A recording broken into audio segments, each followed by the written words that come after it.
Hello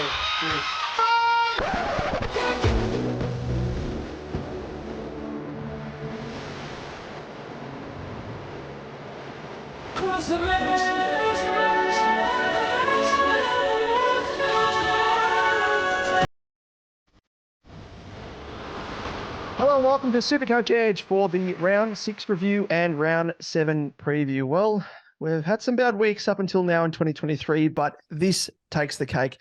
I think Johnny Cash said it best when he sung, "I will let you down, I will make you hurt." And I think that sums up the cool mistress that is SuperCoach and the love-hate relationship we share with her. But if it's any solace, no one was immune from the scattergun mayhem the SuperCoach gods sprayed across the competition.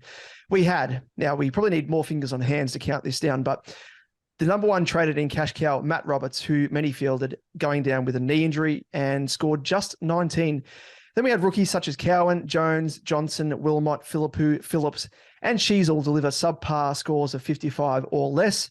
Then we had popular players in Goulden, LDU, JHF, Dawson, Neal, Oliver, and Grundy all underperform.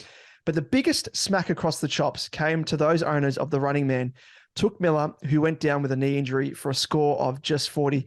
And extra thoughts go out to those poor sods who not only traded him in, but also captained him. Geez, that hurts. That's a sick burn.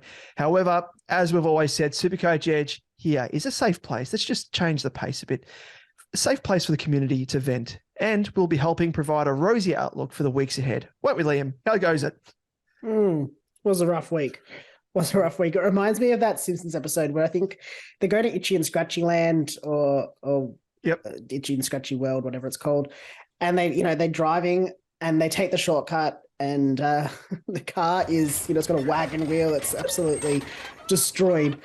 And Homer just goes, "All right, we're here. Let us never speak of the shortcut again." That is this round. That is this round. Let us never speak of it again. Let's try and limit the amount of time stuff we talk about with the review and try and focus on the preview, because surely next week's going to be better. Yes. But then when we thought we were running drive rookies, so this is where we look forward. Yes, it's true. There was some on the horizon. So we'll be running through some of those trade-in options that are coming up to prepare to bring in your teams and cashing in on those cows that are all mooed out. And we'll be continuing with some more positivity, because that's what we want here. As we look at some juicy premos that have bottomed out in price and are ripe for the picking, along with some that you might need to think about for future weeks, and some on the horizon to work into your trade plans in the weeks to come. Absolutely. Summed up nicely there, because there's a lot of juice to be squeezed out of the next few weeks. So don't give up on your SuperCoach just yet. Stick along with us, because we'll try and help you out of the rut that round 6 has got everyone in. But of course, if you're not following us on socials, where we post, of course, the latest news, post-match SuperCoach scores, and the odd meme or 2 or 3 or 4, you can do so via Twitter, which is at @SuperCoach_Edge. You can find myself at DamoJ88. You can find Liam at LiamEvans_95 on Facebook, SuperCoach Edge, Insta, and TikTok. Also search SuperCoach Edge. Yes, very well done. It may surprise, but there were actually some highlights somehow from the round amongst the absolute carnage. So lucky we've got good, bad, and ugly, because bad and ugly kind of is exactly where this round went. Given. Yeah. Yes. So let's have a quick recap in the good, the bad, and the ugly.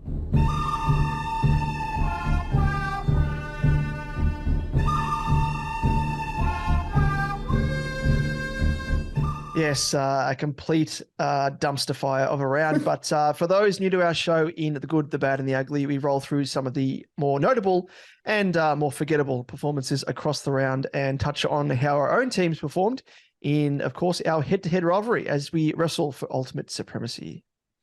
Yes. And let's kick off with the good this week, and it is Labont.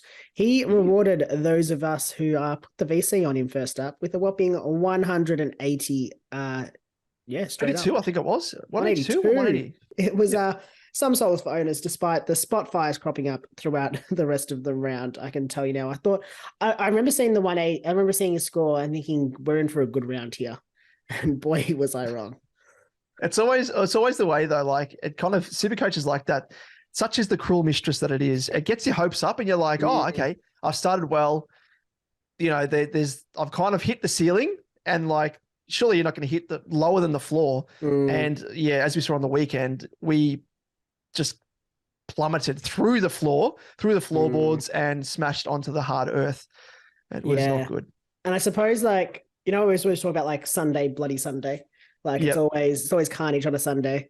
We had Monday and Tuesday to follow, so it was always going to be pretty bad, wasn't it? It was drawn out, and of all rounds as well. Yeah. Like we just wanted it to end, like the suffering. It was like, again, another Simpsons reference here with. He's already dead. That was us, all like absolutely pummeled. We were just like, just please have it over and done with, because we want to just move on to round 7. So, whilst I've said that, let's delve into the bad, and I'll get you to finish off with the ugly. So the bad is, after sputtering to 115 last week against the Dons in a late charge, Clary once again had a slow start against Richmond, but again had a bit of a late charge. But this time resulted in just 95 points and fell awfully short of the ton, as he has just been able to eke out, I don't know how, in previous weeks. But combined with his sort of lowish score last week and, of course, on the weekend, we will see his price drop, much to the annoyance of owners and new owners like yourself, Liam, unfortunately, but also to the joy of non-owners like myself. So I'm sorry to be a Schadenfreude, where I'm reveling in the carnage when it comes to Clary, but I can just smell the bacon. It's in the air. It's wafting. It's coming my way. So I am licking my lips, but you've already got hold of him. So, and he's a keeper, end of the day. But again, annoyance that you haven't saved a bit of cash. Yeah, annoying. I mean, I had a feeling that it was a mistake, but I'll talk about it a bit later. Kind of feel like I dodged a bullet a little bit, even though Clary is going to drop in price.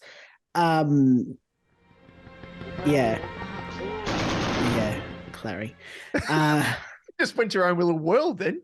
You were like, Clary, we just like imagining you frolicking, like, Billy Madison, where he just has a bit of a daydream, where it's women in like, skimpy outfits holding like, mugs of beer, but it was just you and Clary frolicking amongst like the mud. No, it was actually just me having a Vietnam flashback, of watching Clary just not score. Anyway, moving on to the ugly, because got worse. Somehow got worse. Yeah. Through no fault of his own, the running man probably would get an easy mention here. But let's cut him some slack. I mean, we don't want to put injured players into the ugly.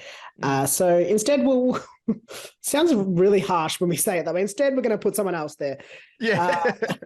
In Jordan Dawson. And after scores of 173 and 152, he came crashing back down to earth with a score of just 78. The other one, probably in the ugly, could have been just the plethora of rookies that just absolutely destroyed us this week, especially when we needed to rely on them. They didn't rise to the occasion, unfortunately.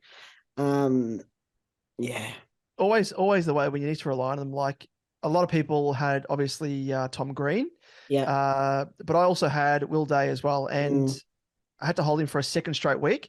And whilst Wilmot did well, I'll delve into my team in a moment, but Wilmot did well the previous week. This week, he absolutely killed me, as did Cowan and the like. So let's use that as a bit of a segue into sort of the shitness that was with our own teams, but there was a little bit of upside. So I ended up scoring 2,188. And surprisingly, actually, even though I thought I was a little bit above par, considering all the other scores that were in my leagues and stuff, I didn't expect to actually go up as much as I did, which I went up a touch under 10K in ranks, up 9,654 spots, and now sit inside the top 15K with a rank of 14,315. So super stoked with that, considering where I've sort of come from and what the weekend that was.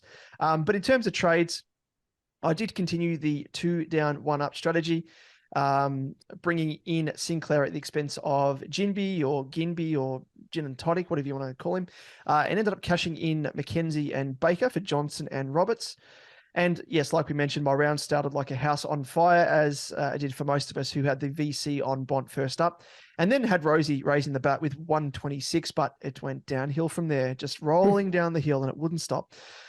And with Day and Green, as I mentioned, warming the bench due to suspensions, I had to rely on not one, but two rookies more than what I normally would this week. And of course, they all put in a combined effort, best represented by a dumpster fire. You know that meme of the dumpster fly just floating downstream? That's pretty much it. That was my team. But Wilmot scored a 39, and this is kind of encapsulates how shit the round was. So he scored a 39, and he was on my bench, had the emergency, and he was on there for looping purposes in case he scored well. He didn't, so I thought I was a smart ass, and I'll bring Cowan on in his place, and surely he can score more than 39. But, well, he didn't. He actually scored 35. McKenna struggled also with 57.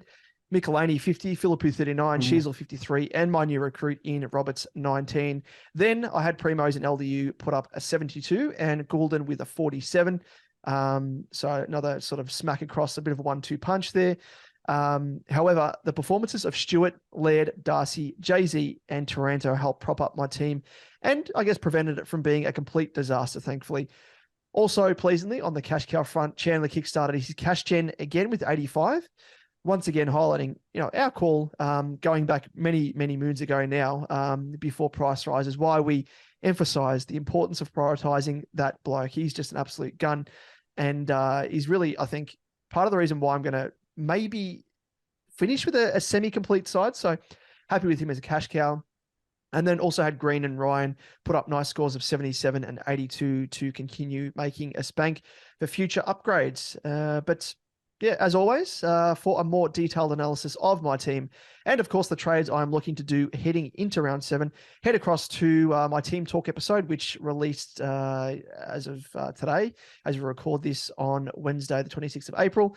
And that can be viewed exclusively on our YouTube channel, of course, for those who would normally consume our weekly episodes via podcast. So head across to there, check it out. And yeah, it just gives a bit of an extra insight into the trades that we make and strategies that we sort of plan for 2 to 3 weeks in advance. But Liam, how did you go? How did you fare? Did you come out with all of your limbs?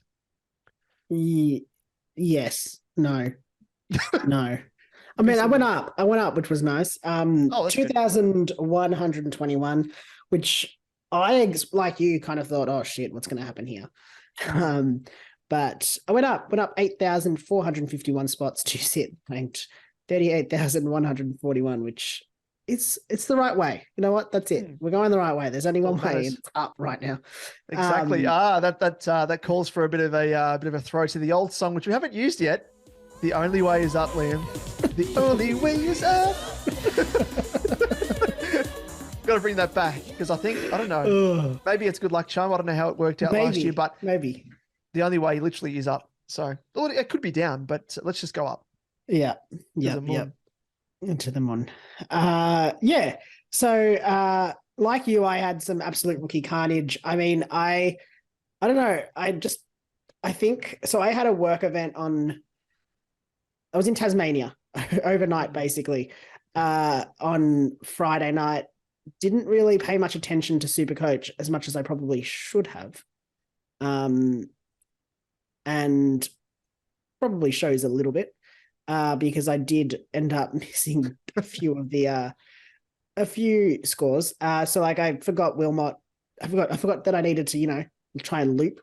So I had Wilmot, which ended up working out well with his 39. Not too worried about his 35, over Cowan's 35. So that worked out. That worked out a treat in some way.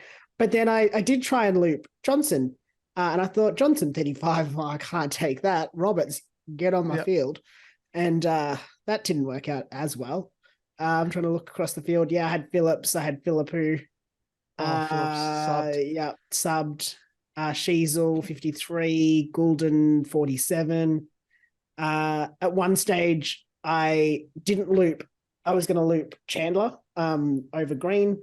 Just didn't have Green with the E because I needed Madden for the VC score for Bont. And I was like, oh, here we go. Green's going to score, bloody 77 and Chandler's going to score 50. There's another 30,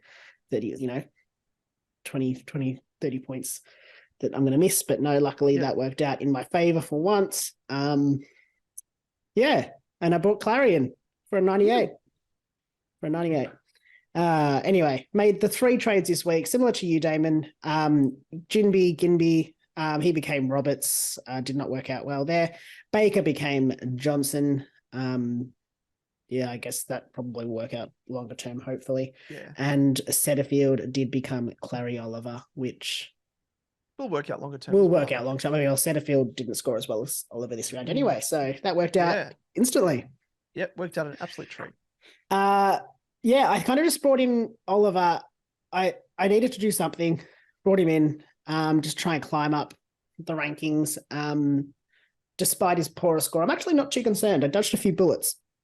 As I was considering Touk Miller, didn't go him, so that worked out well. For me, not for anyone else that did go him, and I feel very sorry for anyone that did. And Jordan Dawson was the other one as well. Yes. So despite his drop in price, at least he outscored those 2 this round. And I probably would have actually screamed if it was Miller as well. If I'd taken Miller, I probably would have just given up. Yeah. It's rough. It's a rough game. It is the roughest of games. It's very unforgiving. But I mean, I guess bypassing Jordan Dawson and stuff, like kind of like works in with what we've been saying, like, you know, it's all well and good to go for guys that are in some hot form, but they're obviously at a higher price point, or pretty much their highest price point. So you have to pay a bit of a premium for it. So hopefully, you know, it's a bit of a silver lining for those of us who haven't got Jordan Dawson, because he is going to sort of drop in price and be someone to target over the coming weeks. So yeah, that's one of the positives to look forward to. But yeah, Touk Miller, it's just unfortunate. And the other reason I didn't go for him either was because the Port youngster ended up being the sub who was on the bubble. And if he actually ended up being selected, I probably would have gone for him ahead of Johnson from Freo, and I would have gone for Touk Miller. So it's literally just out of pure luck circumstance that I too wasn't caught in the running man's web, you could probably call it. So yeah, it was unfortunate. But enough of that. Let's head on to our head-to-head, Liam. And in terms of how he's shaping up, so I've gone another game ahead. 5 wins, and you have just the 1. But long season, Liam, long season. You can still come back. Only 4. I remember that is a good point. That is a good point. Because I do refer to JP, who is one of our loyal listeners, who is in one of my long-standing cash leagues that I've been involved with, who always likes to have a bit of individual head-to-head with myself. And I think last year I was behind by about 7 games. Yeah. And I ended up coming back and beating him. So it can happen. So don't worry. I'm not getting ahead of myself just yet. Yeah. But there's different circumstances there, but there is to do with no, I was going to say skill level, but other things as well. But hopefully he was not listening to this. He doesn't listen to this. But in terms of points for and points against, so the differential stands with me 240 points ahead of yourself, and obviously the 4 games ahead. But now, Liam, now they've got Clary, 240 points. That's nothing. Clary's going to make that this week. Against North, exactly right. And that's probably a good segue as well, because let's delve into that. He is one of the guys you could actually potentially think about bringing in off the back of that. So let's delve into our next segment, and it is The Price is Right. Show me the money. Oh! Does that make you feel good just to say that? What you gonna do, Derek? Show me the money! For those tuning in for the first time, in The Price is Right, we discuss potential trades, trade targets from week to week, and whether a specific player under question should even be traded at all. And we'll also look at players. We'll look into the future, look at the horizon, and think about players that you need to have on your watch list, have on your plans for future weeks. But let's kick off with the players that, unfortunately, it's time to move them on, and that is in gone. Do you want to kick off, Damon? Yes, let's kick it off with the obvious one, and it is the running man. Unfortunately, he was reduced to the crawling man after doing his knee, unfortunately, but not season ending. So, again, silver linings, could have been worse, but I mean, it's no solace really for those owners out there that have to trade him.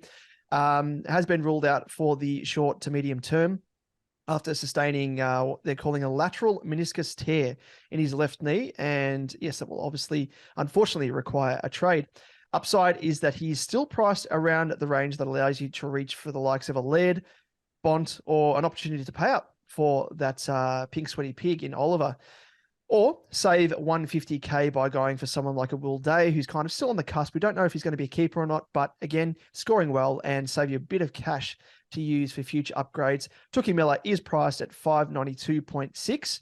So, yeah, he's sort of in the range where you can do something with it. And we'll probably discuss that in a little bit more detail as the main talking point to round out this this segment. Yes. Let's touch on that later. So let's jump into the next guy. And it's really a list of rookies now, but we'll kick off with Darcy Wilmot, who has defender midfielder status. He is 251.6k. He's averaging 57.5 with a break even of 38 this week. And he's already made 127.7k if you started him this season or before his first cash price rise. He's one to consider moving on, obviously, with his break even rising very quickly. He did have a poor score on the weekend with that 39, which was actually his lowest for the year. So I guess there's a silver lining there, if you want to look for it, is that his lowest score was above his break even, but just. But the one thing I guess that is positive is 3 and 5 round average are still well above his break even. So he could be one to hold for the time being. I just hope that it was an off game. And that defender mid status probably, you could hold him another week, I think, or at least. Comes in handy. Comes in handy. Yeah, a lot of these guys as well, probably you may consider as sort of in the other sort of category that we go through, which is on the chopping block. But so let's move on to another potential candidate to move on, and it is Lockie Cowan. He's priced at 204.8k, averaging a 44.7 with a break even of 41. And he has gone up in value to the tune of 87.5k. And he's actually another who had his lowest score for the season with a 35, with his break even of 41, veering very close to his 3-round average of 42.7. But I think probably in his case, more so, it's unfortunate that I think it's probably time to move on Cowan. I like that you've added that in there, Liam. That's your gag. So I like that. As a cash cow. Double cow gag there. Yeah, you got to move on the cow. Move on the cow. Oh, poor Lockie. But yeah, as a Carlton man, I can say from what I've seen, and especially on the weekend, he looks like he needs a rest. He's obviously 6 weeks into his career. Wouldn't surprise me, given that if he is given a bit of a rest. We've seen that already with, Jimby being subbed. We've had Mackenzie being, he's been the sub and been rested as well. So it's not outside the realms of possibility that he could get a bit of a rest. And we've had Chin Cotter as well coming to the side. So there's a bit of room to potentially give him a bit of a rest. So keep that in mind as well. Yes, agreed there. Next up, we have Mateus Filippo, mid forward eligible, 261.8k. He has an average of 58.8 for the season. His break even is 44, and he has gone up 95k overall. And he's another, this is like the running theme. He's another who had their lowest score for the season on the weekend. So he is shock horror on the trade table this week. His score of 39 and has a break even of 44, but his 3 and 5 round averages are pretty consistent at 55.7 and 55.4. So it could be another one to hold for another week and hope for a decent score, considering he's averaging 58.5 and 58.8. Oh my God, numbers are not working for me today. And his break even is 44. So could eke out another little bit of cash for you. So maybe one to hold as well.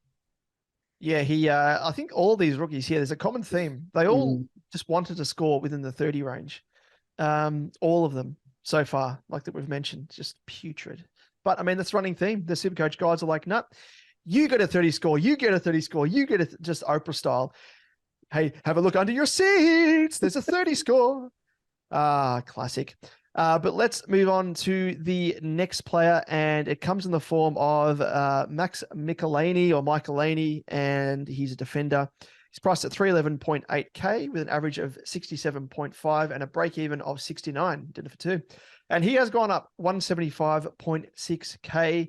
But again, keeping that theme going, had his not the lowest score overall, but his second lowest score. So at least it's a little bit better for the season on the weekend against the Hawks with a 50. His break-even of 69 is also higher than all but two of his scores, which were an 82 and 103 in rounds 3 and 4. So this also inflates his 3 and 5 round average to 71 and 69.6 respectively.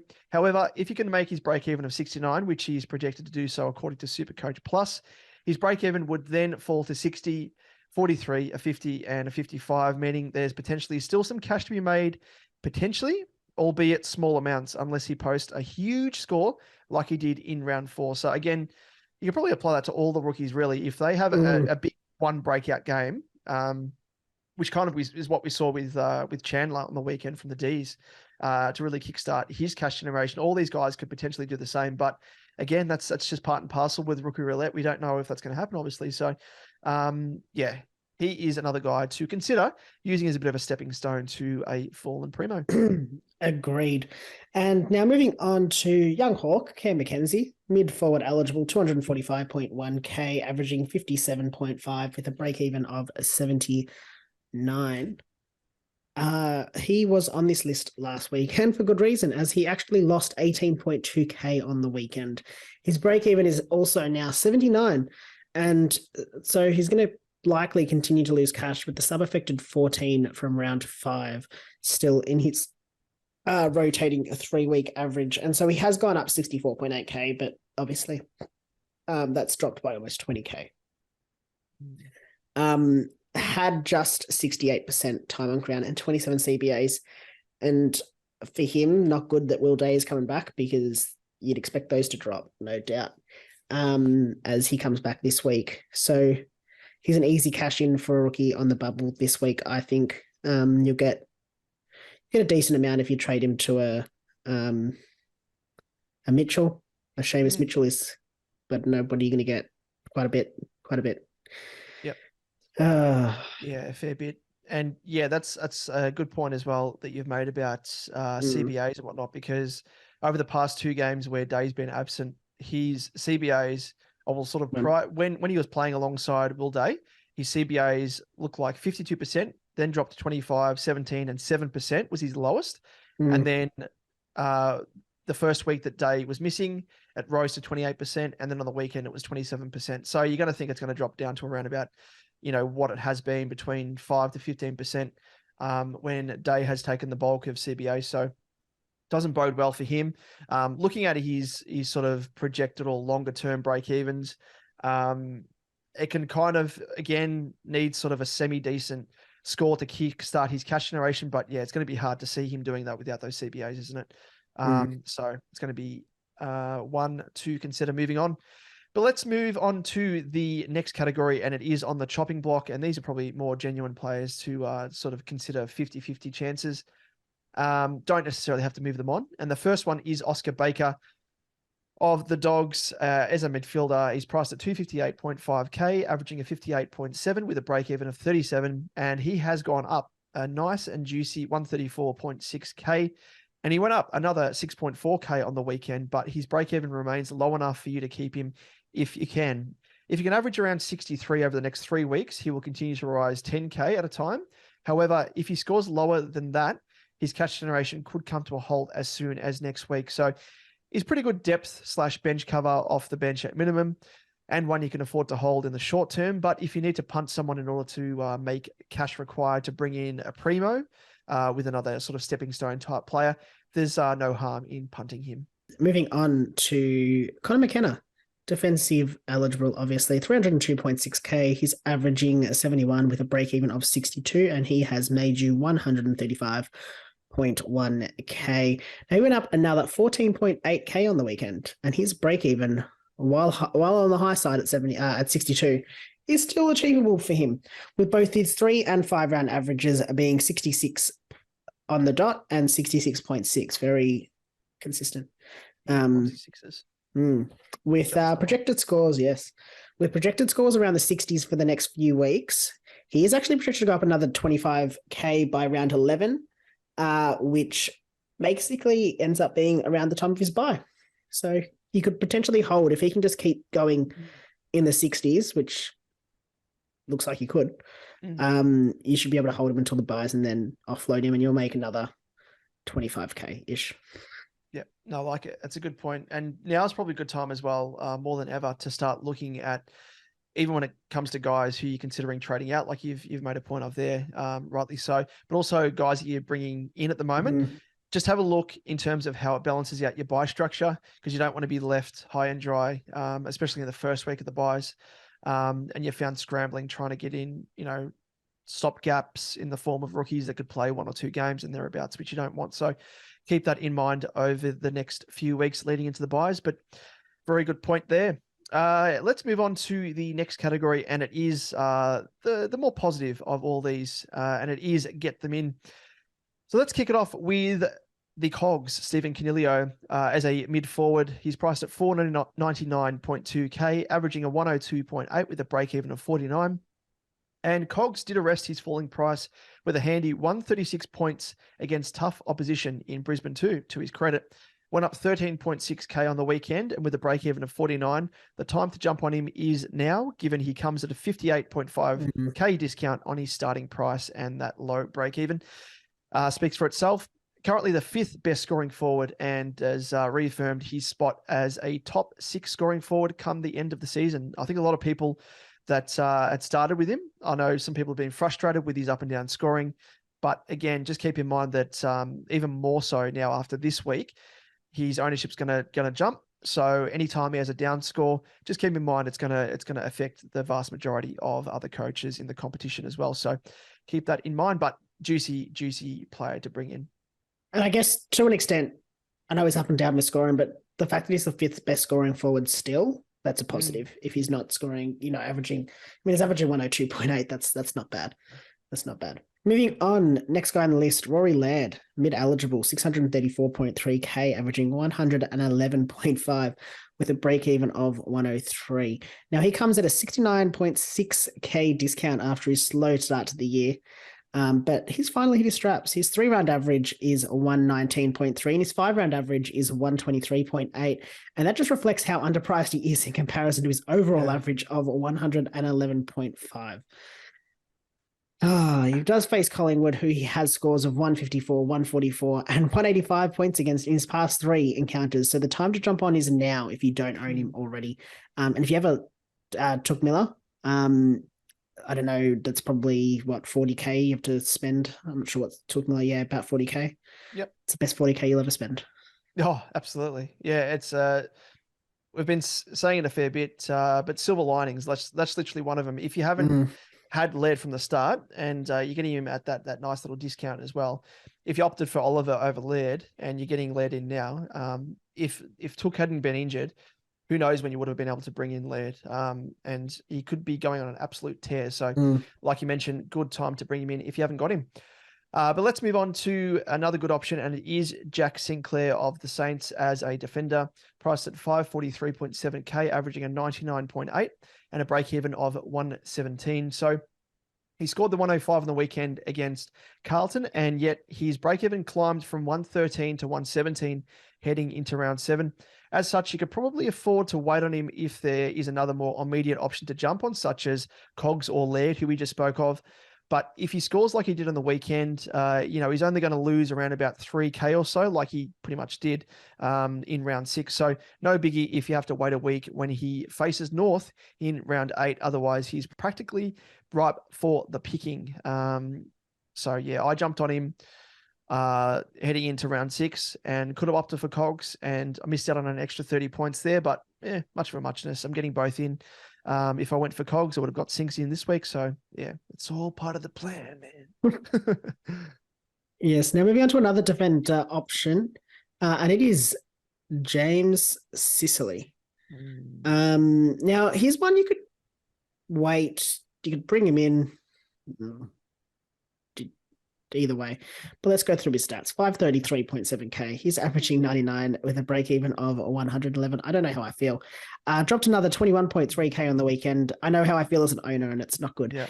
With a score of 105, but his price drop is coming to a halt as his break even becomes a much more achievable 111. He's currently the 8th best scoring defender, and some may say the jury is still out on him given his scoring has dropped away and only scored tons in 3 of his 6 games. With no massive ceiling games either. Much like Sings, you could afford to wait a week or 2 potentially. He has been made to play a more accountable role at stages this season, so it might be a safer call to wait and assess. But one thing I will say, his most recent score against the Doggies, who he faces this round, was in round 23 last season, where he went 134. And the Dogs, as we know, are giving away quite a lot of points to defenders. So he could be one to consider this week, obviously, if you like to take risks. Hopefully makes that break even, but could be in for a nice little score, hopefully. Yeah, that is if he takes the field, because I don't know if you've seen on Twitter his comments about a Tasmanian team coming into the league and the possibility of moving to play for Tassie isn't really much of an incentive. Might mean that he gets lynch mobbed by locals of Tasmania and expats, I guess you call them, that are living in Victoria. They're not happy. They're not happy at all. Which is a strange thing to say. I mean, considering that Tasmania are one of their main sponsors and it's kind of their second home ground as well. So I did say, move as the captain of Hawthorn. Yeah, I did see someone on Twitter say, but Tasmania sponsors him as a travel destination, and he's saying he wouldn't want to live there, but he would be happy to travel there. And I'm like, I feel like you're clutching at straws there, but all right. Was that James Sicily under like a different? Yeah, it was like, it was Mames Missily. Greetings, good man. Might I trouble you for a drink? Oh, get out of here, Homer. Homer? Who is Homer? My name is Guy Incognito. That is Sicily to a T. We can see straight through your mustache, your fake mustache. Or is it real? Who knows? Let's just lynch him and find out, as they do in The Simpsons. But let's move on to Caleb Sarong. And this guy has been an absolute breakout contender. Every definition of the word. He is a midfielder priced at 594.7k, averaging a 115.5 with a break-even of 66. And as we mentioned last week, Sarong has lit up the scoring this season, dropping below 100 on just one occasion in round one for a score of 70. Since then, he's gone 101, 146, 100, 146 again, and 130 on the weekend. So his ownership did actually grow from 3% to 5%. So his popularity is growing ever so slightly. People are just wising up to it. And so did his price also increase as he went up another 21k, has a projected rise of 26.8k if you can score 125 on the weekend, which is his current 3-round average. So obviously can achieve that quite easily. Potential option for those with the injured Touk, looking for a replacement and a pod one at that. Wish I went for him. I could see you having these flashback moments, Liam. Is it like, wish I went for him instead of Sicily? Wish I went for him instead of... Don't you dare think that I wish I went for him instead of the pink sweaty pig. He'll come back to bite you, and he bites pretty hard. I could have got the pink sweaty pig in cheaper. Could have got Sarong and the pink sweaty pig in. Anyway. Don't do this. Moving on. Let's move on to Will Day, mid defender eligible. I'm going to get him in. So just everyone beware, he is going to put up an absolute stinker this week. 454k. Held him for 2 weeks. Average of 101 with a break even of 50. Well, at least he'll go up in cash. He's not going to. I'll make sure he scores 15. He has missed the last 2 weeks, obviously with suspension after that dangerous tackle in the Easter Monday match. Both his scoring and his CBAs were on the up, though, before the suspension, with scores of 60 in round one, followed by 98, 139, and 107 in his last game against the Cats. This increase in scoring also matched up with his increase in CBAs, with 26 in round one, where he scored that 60, 63% in round two, 65% in round three, and 82% in round four. So looking at the numbers, while he's been out of the side, unfortunately, players like Cam McKenzie, Ned Long, Dylan Moore, they've benefited with extra CBAs. So you'd expect him to slot straight back into the middle on the weekend. And for those other players, probably just to, lose some of those CBAs.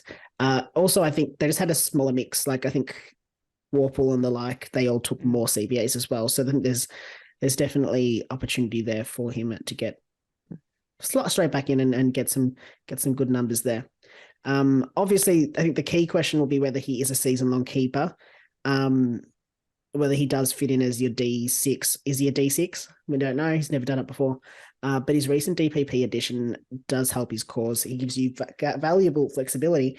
And we've already seen how crazy this year is. So in a tumultuous year, DPP flexibility is going to be a massive value, I think. So that's gonna help Will Day. Even like with that midfield defensive DPP, he could potentially be a valuable M9 come the latter part of the season, and then swinging between defense and midfield if someone goes down injured. Yeah, he's someone that's I'm glad that I've held on to, but hopefully the tsunami of new owners that jump on him now doesn't weigh him down. Yeah, and don't break him, because I've held him for 2 weeks and had to play the likes of stupid bloody Mukau for a score of 34 or whatever it was. Yeah, I don't want it all to be for nothing, please.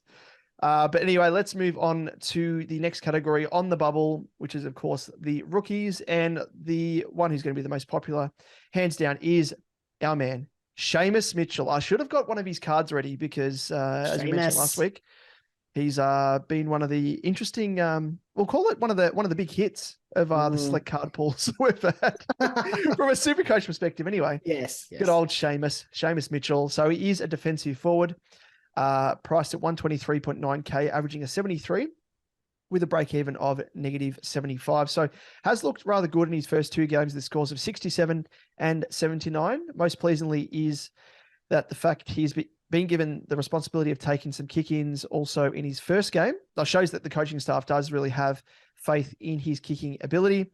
Likewise, his time on ground was up from 69% to 87% across both games, and played in defense, roaming up to the wing. Looks to have good job security at this stage, and his defensive forward eligibility is handy if he's in the opposing position to Jay-Z or Sheasel in your team to provide ultimate DPP flexibility, as it has done for my team this week, as you can see in the Team Talk mini episode that I've put out. He is projected to make a 53.3k this weekend if he can score at least 43. So cash in your maxed out cash cows for him and enjoy the bulk coin coming your way, which I am looking forward to. I like it. I'm bringing him in. He's definitely coming in with a -75 break even. That's what I like to see.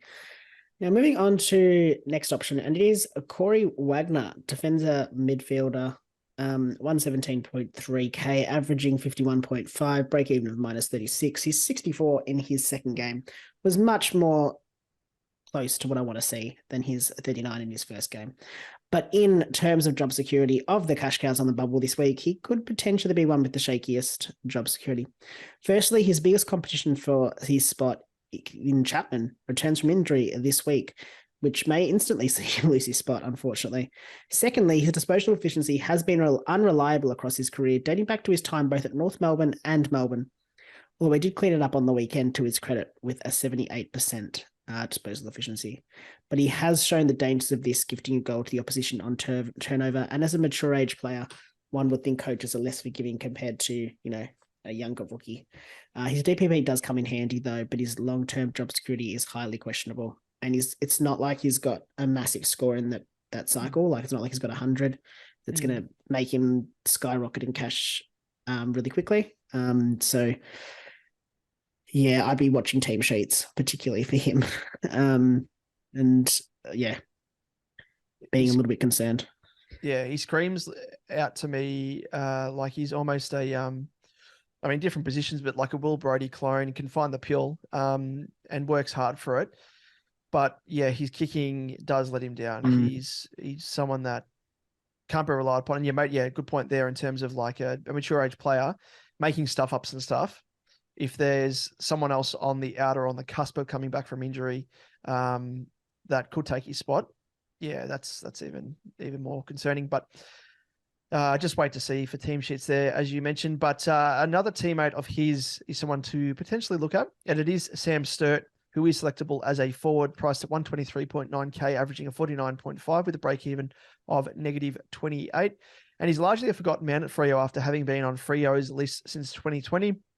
But injuries and limited opportunities have meant he has only played 4 games prior to this season. Scored 37 and 62 in his first 2 games, but his spot as a half forward could mean an up and down scoring pattern, as we all know. Yeah. Job security wise, he could lose his spot to the likes of Switkowski, who I think may be making his return as early as this week, or Nat Fife, sort of in the medium to longer term, once they return, given he's playing a similar role in the forward half, meaning there is an element of risk in picking him. Yep, agreed entirely. Moving on, we've got Ned Long as well, mid-eligible from the Hawks. 165.7k, averaging 59 with a break-even of minus 23. Now, he has scores of 67 and 51, while getting 12% and 15% CBAs for the Hawks, which does show he's got the ability to score well, but his inclusion in the side and in the CBAs did coincide with the suspension of Will Day. So based on that, you'd expect his job security might be shaky at best. His poor job security and his higher price tag at 165.7k does make him probably a less desirable as a downgrade option, but one that we wanted to raise regardless. Exactly right. Got to cover all bases because there's a few out there on the bubble, but there's really only the one that stands out amongst the pack. But nonetheless, let's finish it off with Xavier O'Halloran. Midfielder selectable. He's priced at 202.1k, averaging a 72 with a break-even of negative 28, and has a higher...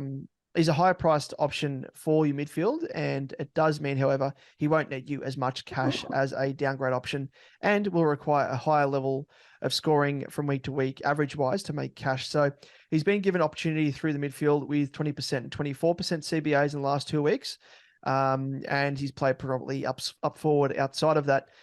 And his scoring in round 5 was 41, followed by that 103 this round. And probably not one to pick up at this stage because that 103 on the weekend really came off the back of 3 goals that he kicked. So he won't obviously get that every week and probably inflates his average a bit more than what it really is or really could be. So, yeah, just be wary of that. Yep, agreed. Let's move on to the weight options. And first one up, and this is probably more a hold than a weight, and it is Cade Chandler. He is forward eligible, 297.2k, averaging 75.7 with a break-even of 30, and he's already gone up 173.3k. A score of 85 was a welcome sight for owners, with his break-even dropping from 47 down to 30, and thereby kickstarting his cash generation all over again. He went up 17.8k on the weekend, and he's only projected to make another 10k or so over the coming weeks heading into the weekend, but he's now projected to make another 50k if he can maintain his average over the next 3 weeks. He's a definite hold. You'll remember how big we were on prioritizing him as a cash cow trade-in option before the price rises, and this is the reason why. And one thing that I'm just going to have a quick look at his run, because it looks as though all his really strong scores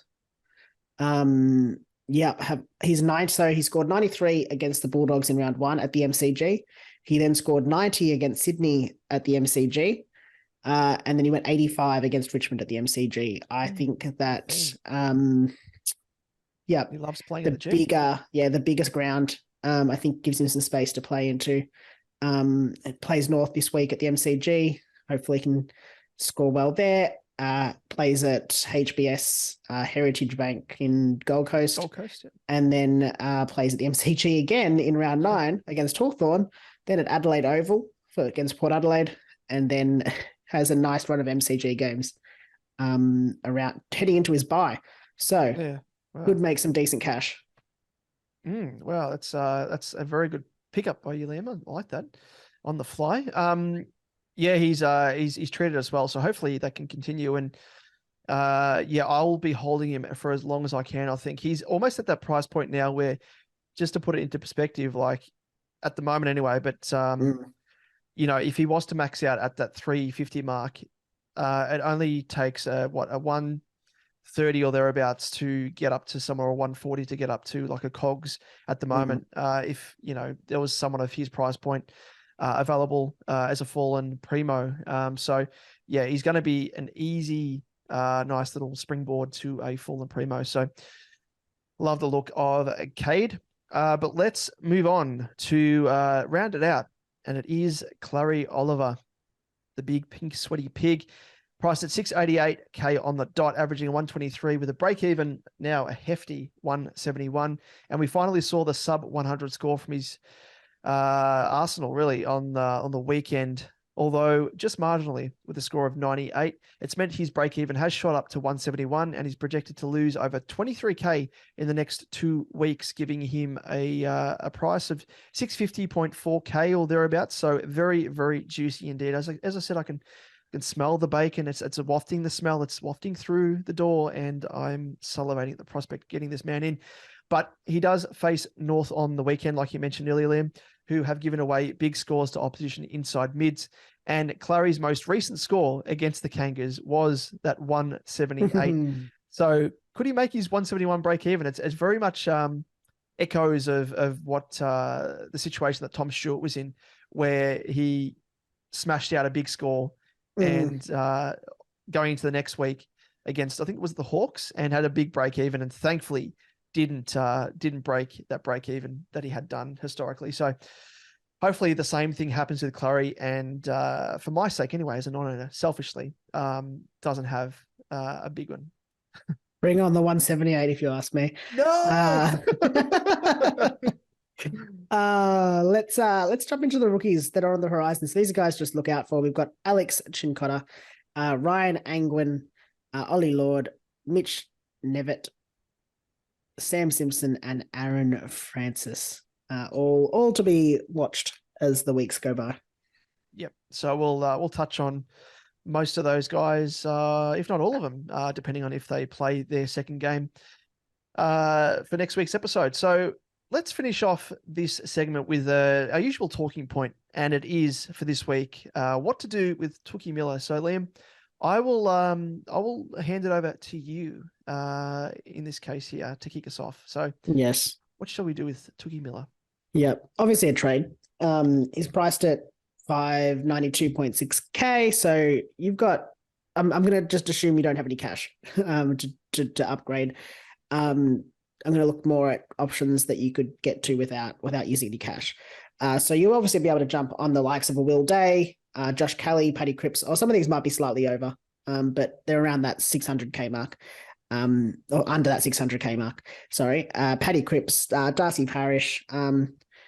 I'd love to see someone jump on the likes of Caleb Sarong. If I did have Touk Miller, that's probably what I'd be looking to do. It's got that 3-round average of 125.3 and an ownership of just 5.2% teams, which is nice. Nice pod.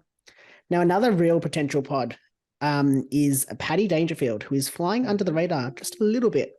He is priced at 544.8k, is midfield eligible. So he's going to save just under 50k here. His recent scores read 103, 119, 118, and 144, and he's in just 3.4% of teams. And he's leading Geelong for CBAs of the midfield options as well, at about 67% off top of my head. So he's one to ponder. It doesn't look like, I just don't think he's going to be needed forward, so we're not going to have to worry about what we used to worry about with him.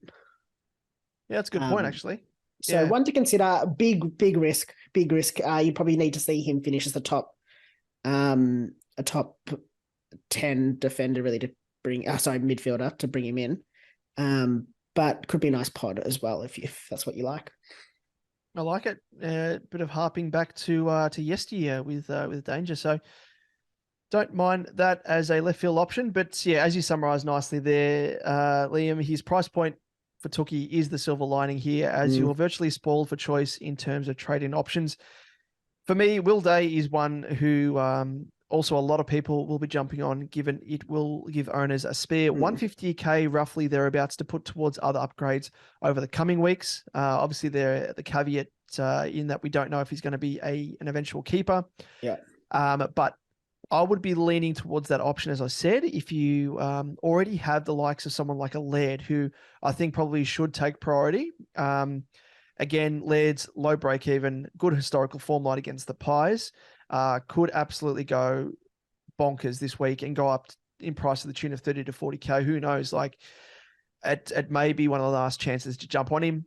Genuine captaincy option from week to week as well. But like I said, Will Day presents as a nice backup option. Aside from all that, if you have both of those guys, or if you don't have Clary and you're looking for an opportunity to get him in, he is an option, obviously, to bring in. Comes at that higher price point, though, and as we said, should drop a bit more in cash. So yeah, he's probably a little bit down the list, even if you don't have him, because I think what you'll get out of Laird is probably on par, if not more than what Oliver's been producing in recent weeks. So the tables have been turned between those two guys at the moment.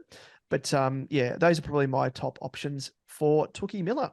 Yes. So now I've got another talking point here, and this is very much on the fly, so I apologize. I like David. it. No, and it is around a particular player that we all jumped on last year, and it is whether Harry Himmelberg becomes an option this year now. Just before we kick off, so he is 385.7k. He's defender forward eligible, so got some nice DPP. He's coming at a 113.3k discount on his starting price. He is in just 0.9% of teams. Ooh. And the reason we're going to talk about him quickly is we're posing this question is just on the basis that Sam Taylor has gone down with injury, and Harry Himmelberg played back on the weekend, and we all know what he did last year when he started playing back. Yeah, exactly right. He went absolutely bananas, and we benefit from that, as you mentioned, Liam. Yep. And goes to show what he can produce when he's in defense, because he plays that sort of roaming intercept defending role and just racks up the pill at will. Potent didn't know it. So yeah, he's someone that has come to mind. Taylor, I think just looking up the injury list, I think he's out for 3 months. Yeah, 10 to 12 weeks. So there's going to be ample opportunity for Himmelberg to reclaim that spot. But I guess for me, the one caveat is the fact that he's playing obviously under a different coach now. If it was Leon Cameron, I would be more confident because he had confidence in Himmelberg playing in that role. Whereas now under Kingsley, I don't know. I mean, he may be a bit of a stopgap option. He still might be a bit of a swingman in game, depending on how the game's playing out, if they need goals up forward. But I don't know. They've got also, the likes of Jack Buckley back there now as well. So they've got a little bit of depth. Which kind of feeds into that worry that I have about him maybe being a bit of a swingman and not being a sort of stay-at-home defender first and foremost, where we can have that confidence in knowing that he's going to be able to take those intercept marks, get those easy kick-ins, get those easy stats, and really build a nice SuperCoach score. So what's he priced at? 385.7k. He's down 113.3k on his total starting price. So he's big value, but I don't know. I think I'll probably afford to wait. I think at this stage, I'll prefer to go for guys like Sinclair, go for Cogs, just upgrade my team with guys that have already dropped in price that I know are tried and tested premos or keepers, and just wait and see and bide my time. I'll be happy to fork out a little bit of extra money if it gives me security in knowing that Himmelberg, has a run of 2-3 games there where he's staying in defense, and I know he can punch out consistent scores in that consistent role. So for me, I'm gonna wait. But Liam, do you have any other thoughts? Would you be tempted to bring him in at the moment and take that risk? No, probably a simple answer. No, not at this stage. It is eerily similar though, I have to say. I think he went back against Brisbane as well for the first game, played Brisbane the weekend. And it was around the 350 mark at that stage as well. So 385 not too far off.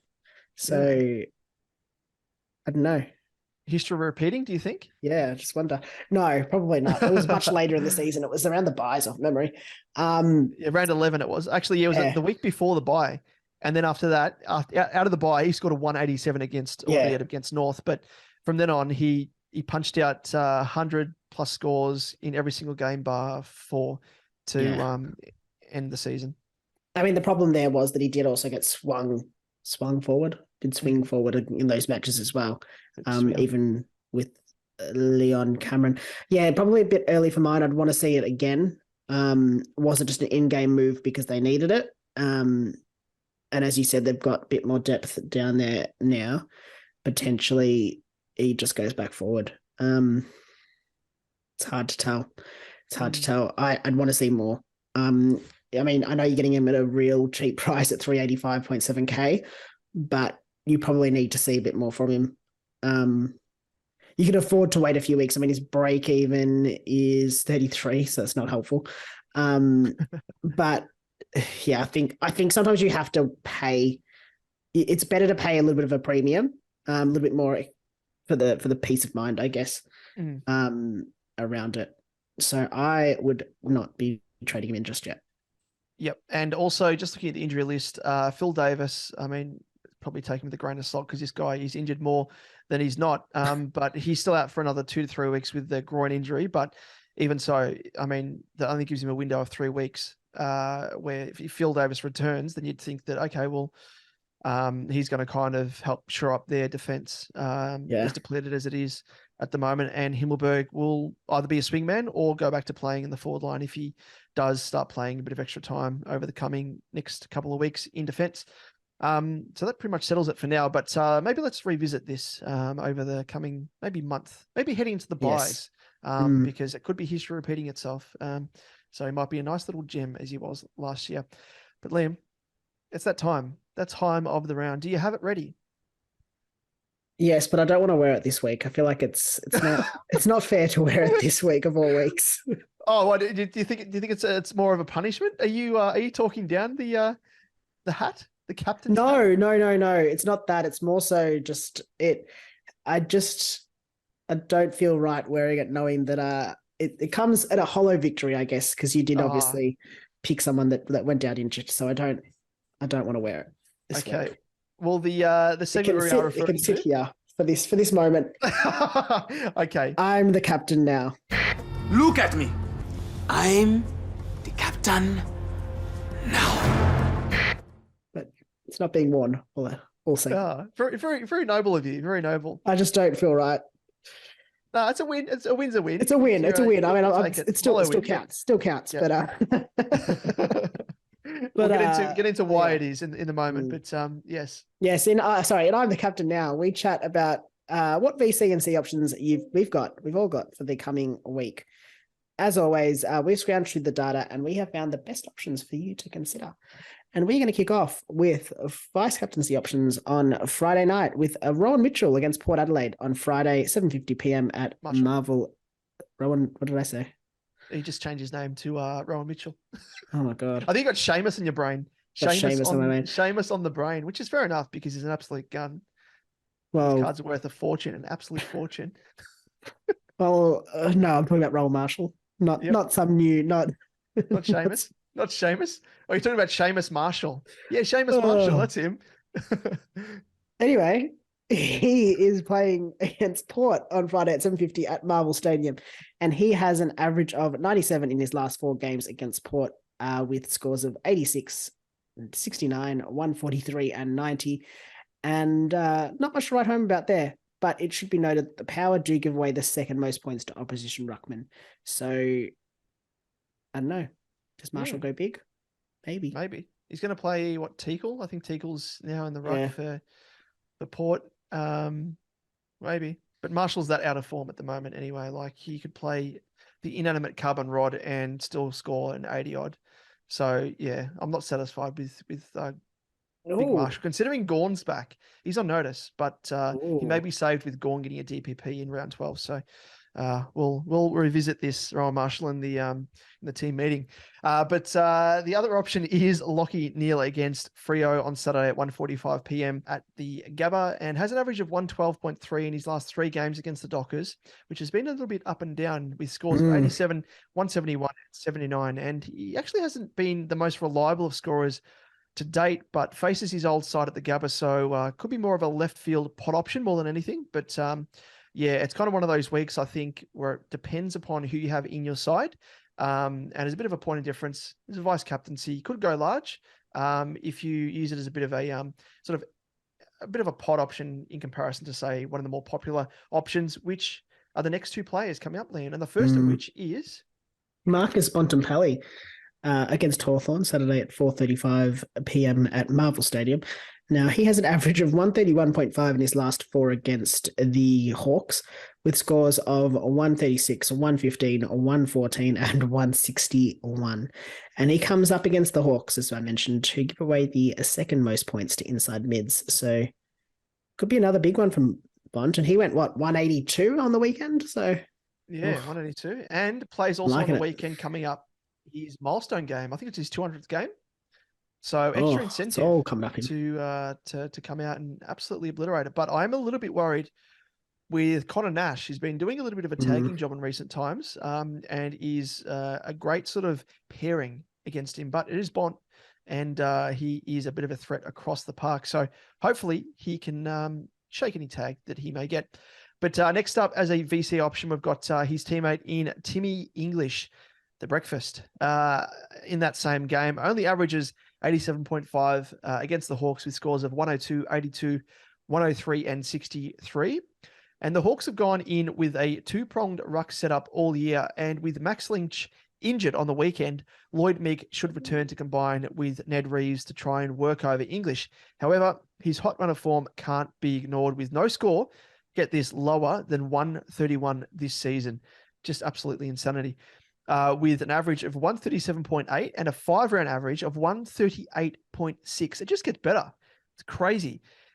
And it makes him arguably the most informed player outside of maybe Dacos in SuperCoach at the moment across the entirety of the season. It's just incredible. Yeah, well, I think it's just the two of them left for the ton run as well. Yeah. So interesting. I wish I had him. Wish I had started him like I had intended to. Another Vietnam flashback. Moving on to captaincy options. And these are sort of your Saturday night to end of the round. And we'll kick off with Clary Oliver against North Melbourne on Saturday at 7:25 p.m. at the MCG.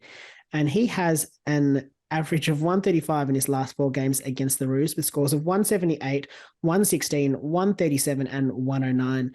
And North give away the most points to inside midfielders, so the pink sweaty pig could be enjoying some snout in trough action. Please. Absolutely. Please. I reckon he could. He might be a little bit hungry. Yeah, hopefully not. Hopefully not. You can say please. Maybe if we meet in the middle, maybe around about a 98 score again, maybe. No. On 200, 210. I want his break even to drop. I want his price to drop. Let's just meet in the middle. But next up, we have Tom Stewart, who faces your mob Essendon on Sunday at 1:10 p.m. at the G, and has an average of 108.75 in his last 4 games against the Dons with scores of 103, 107, 123, and 102. And Essendon give away the 3rd most points to opposition/wing defenders, and the 5th most to general defenders, which could be one to watch as a result. Matchup wise, nice and favourable. How did Darcy Moore go on the weekend? Because in terms of scoring, because he played a great game. He's from memory. He bulked up I think it was probably late from what I saw anyway, when the match was won for the Pies. They were chipping the ball back and forth. So I probably padded his stats a bit more. 101. So nothing incredible. Yep. It is up on his average of 85.7 though. Yeah, true. Or 79, sorry, 79.8 is his average. So it could be good. Just depends. Yeah, I just think intercepts will be big for them on the weekend. I think we'll get obliterated. Anyway, moving on to Jared Witts against Richmond on Sunday at 3:20 p.m. at Marvel Stadium. And he's an average of 101.5 in his last 4 against the Tigers with scores of 117, 93, 196. And he will obviously be facing Miller and Ryan, 2 very inexperienced ruckmen. But the risk is, I guess, is Witts plays. Does he play? Yeah. Is he managed? Is he, I don't even know what. Does he make it? Is he laid out? Oh, probably not one. Who knows? Yeah, one. I mean, you could risk it. You could take the risk. Yeah, but probably not one for me. Well, his time on ground on the weekend was 61%. Yeah, very low. So pretty low. And I mean, they kind of need to play because outside of him, they had Levi rucking and Chol and King when it was in the forward line. So they can't afford to. It's really strange that they didn't play Moyle if they were going to in-game manage wits, but yeah, that's not a good sign. I mean, it's his first game back. Managing probably makes sense, but will it carry forth into the second return game? A risk for captaincy. But let's move on to Rory Laird, who faces the Pies on Sunday at 4:40 p.m. at Adelaide Oval, and has a whopping average of 140 in his last 4 games against the Pies, with scores of 154, 144, 185, and 77. He's hitting his straps at the moment as well. He's come good at the right time. Yeah. And yeah, I think he's going to be in for a nice game potentially. The Pies don't really tag. They just trust their process, go about it. No real edge, I guess, structurally or matchup wise in terms of points given away to opposition inside mids. But yeah, he's someone I think we can now have full faith in once again in having or producing a captaincy score. His past couple of weeks, he's punched out scores of 126 and 135, both captaincy scores. So I'm happy enough to potentially use him as an option for myself. Yes, I don't mind that option. Moving on to another guy on the same side of the field, Jordan Dawson. He has an average of 98.25 in his last 4 against the Pies, with scores of 99, 92, 81, and 121. But we have seen what he can do this season with mammoth scores of 173 and 152. Obviously, the 78 or whatever it was on the weekend, 76, can't remember what it was. But yeah, could be a big score from him. Yeah. I don't mind it if you're really also sort of behind, like you need the win, like trying to just go a bit contrarian, chuck it on Dawson. Might net you a good score. Yep, no, I agree there. Good tactic to use if need be. But let's round it out with, and it's probably fitting because he did put on a bit of a show in the last game of round 6 to pep us all up, pep up our spirits. For those of us who own him, and if you don't, what are you doing? Get him in. He's just an absolute pig. Have to give him a bit of a piggish nickname, the Oinker or something. Like, you know, he's not the pink sweaty pig. Nah, I feel like it's less piggish and more seagullish. Personally. Yes, yeah. Let's call him the seagull. Yeah. He's the new age seagull. He's hip, goes about it. He's got endurance. He's hip. You see him just rolling around. What is a hip seagull?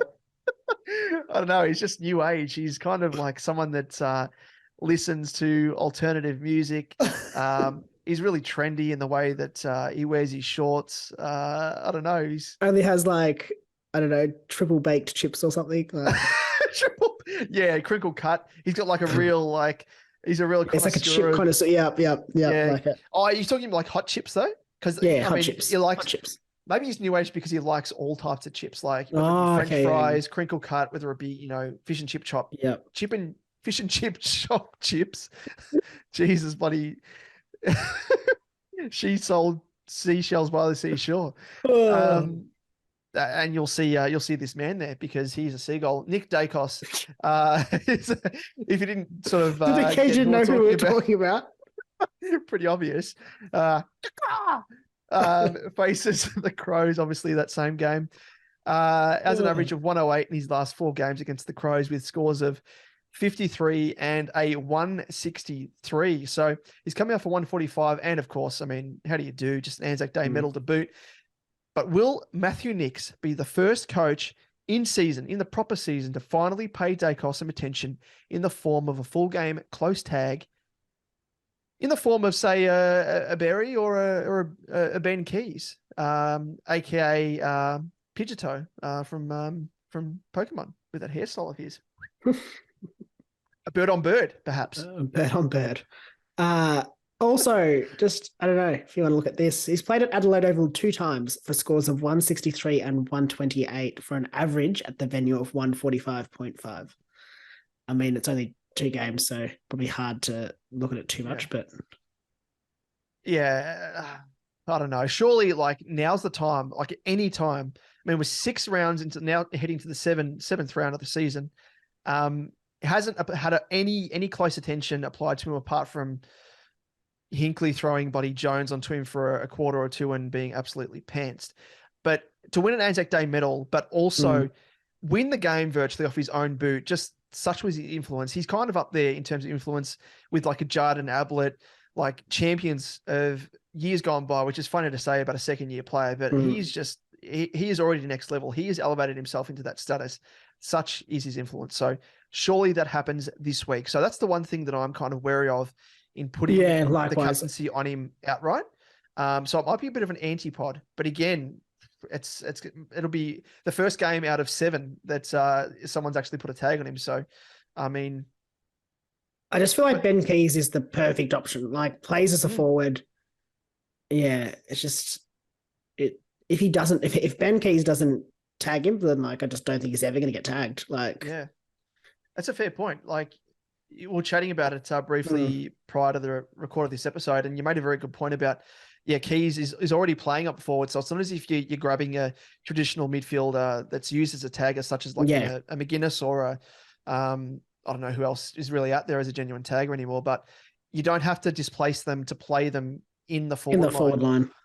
So, and the one thing about Keys is he's got that strength where yes, he knows how to tag, he knows how to shut down a player, but he also has that extra string to his bow where on the offensive he can hurt that direct opponent by kicking goals and having an influence in the game. So I really like it. That's a good suggestion, I think. And yeah, if it doesn't happen, it's never going to happen. As you say, it's surely week on week with every stand-up performance, we're edging closer to it happening. Like it has to happen.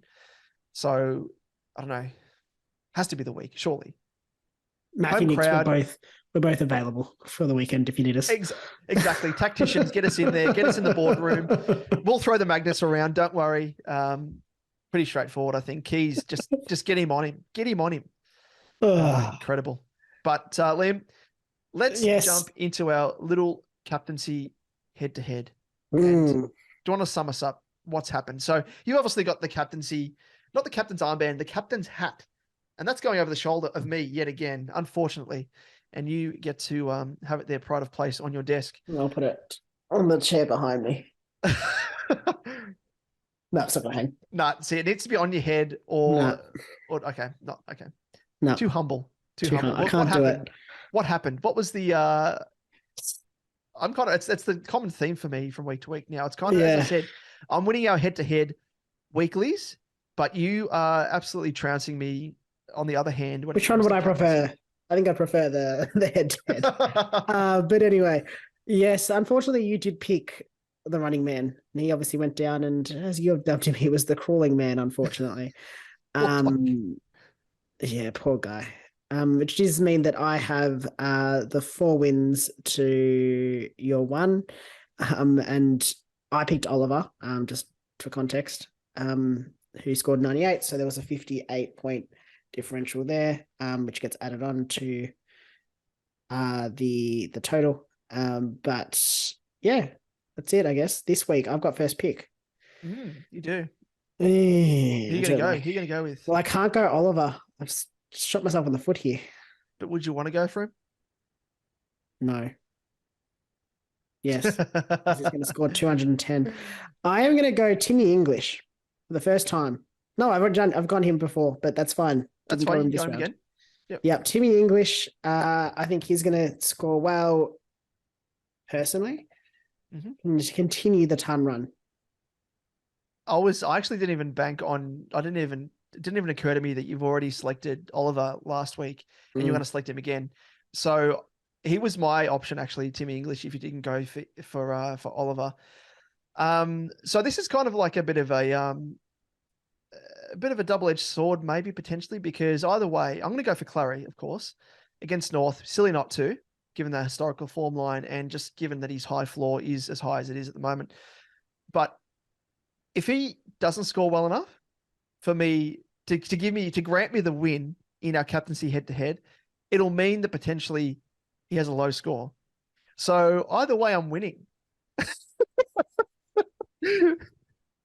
So I have to barrack against myself this week.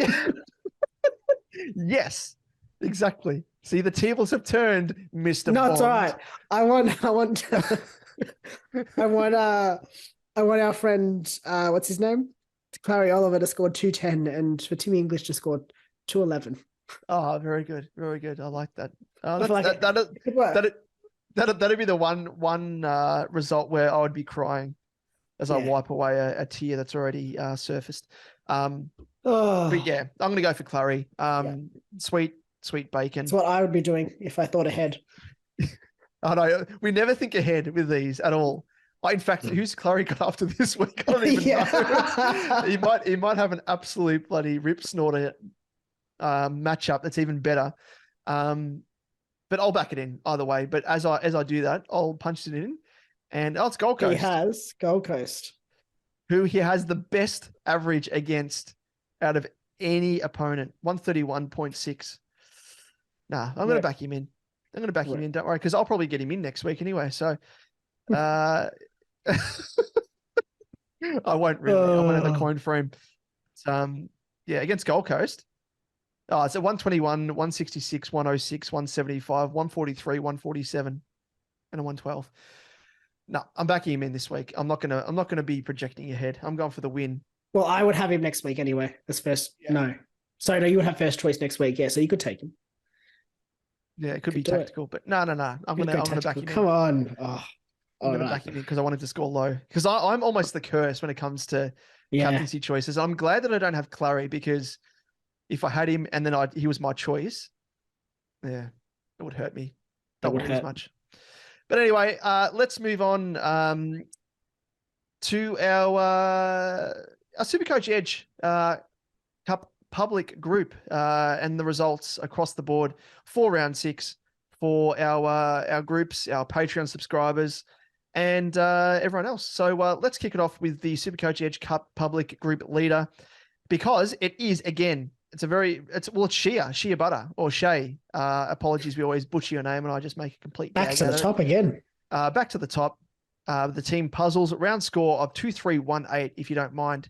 Awesome score there. Total score of 13,438 and an overall rank of 75. So, Shay, you are smashing it. But the top scorer for the week was Reese's Pieces with a score of 2,410, who finished 11th for the round overall for the weekly. So well done. Tip of the cap there to you, Reese. I gather your name is Reese, given the pun with Reese's Pieces. Yes, and for our Patreon exclusive group, the leader yet again is T with his team Prostitutes. He had a round score of 2,248, a total score of 13,243, and an overall rank of 777. So he has been the top scorer for round again. Yet again, just top scores everywhere. So another double serving of a well done to him. And I'm pretty sure as well, a bit of a unearthing of a hidden gem here. Oh, he's someone that we know, Prostitutes Inc. It's one of the longtime fans, followers. He's actually the matchmaker, you could call him, to us and Shorty.